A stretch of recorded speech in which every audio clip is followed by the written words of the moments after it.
ఇంత ఎండాకాలం కూడా నాకు టమాటాలు చూడండి అలా ఉన్నాయి. హార్వెస్ట్ చేస్తున్నాను చూడండి ఎంత బాగా కాసాయో చూడండి టమాటాలు.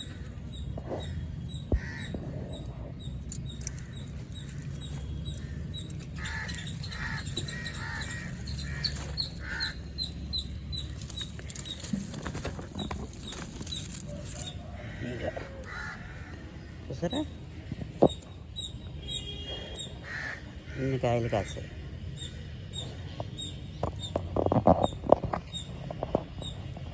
ఇక్కడ కూడా ఉన్నాయండి. ఇగో ఇవి 2 కోసుద్దాం. ఇవి పసుపు రంగులో ఉన్నాయండి, వెరైటీగాను. నాకు తెలియకుండానే వచ్చింది ఈ విత్తనం అండి.